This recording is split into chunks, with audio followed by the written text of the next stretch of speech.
un sujet fort pour lequel vous avez accepté notre invitation, Rachida Dati, mais l'actualité nous rattrape, on l'entendait dans les infos il y a un instant.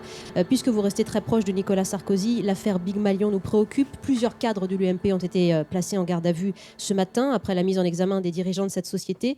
Que dites-vous d'abord de cette accélération du dossier Big Malion, Rachida Dati? C'est pas une accélération. L'affaire judiciaire est en cours depuis quand même quelques mois. Et à un moment donné, vous savez comment ça se passe. C'est-à-dire que quand des juges sont saisis d'une affaire, vous avez les services de police qui enquêtent, qui procèdent aux auditions, qui font expertiser les documents qu'ils peuvent effectivement saisir dans le cadre de perquisitions ou de documents qui peuvent leur être remis.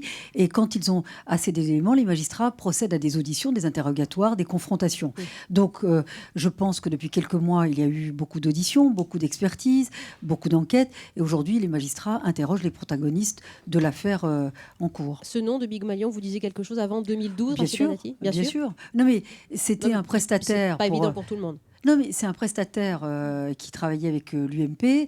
Les parlementaires, il y avait des propositions de prestations parlementaires de manière totalement, d'ailleurs, légale et contrôlée. C'est-à-dire que tous ceux qui ont travaillé ou qui ont bénéficié d'une prestation de Big Malion l'ont fait aussi de manière tout à fait légale. Tout le monde savait, Rachida Dati, sauf Nicolas Sarkozy, qui dit qu'il n'a jamais entendu parler de ce terme. Quand il dit « je ne connaissais pas Big Malion avant », enfin, je ne sais plus quels étaient les propos exacts, il ne dit pas qu'il ne connaissait pas du tout Big Malion, qu'il n'en avait pas entendu parler.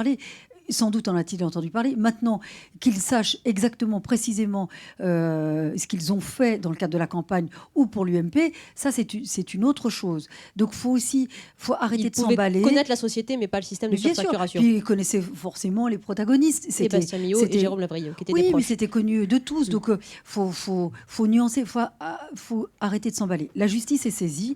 Moi, j'ai totalement confiance et dans les enquêteurs et dans les magistrats qui, effectivement, instruisent l'affaire. Laissons faire la justice.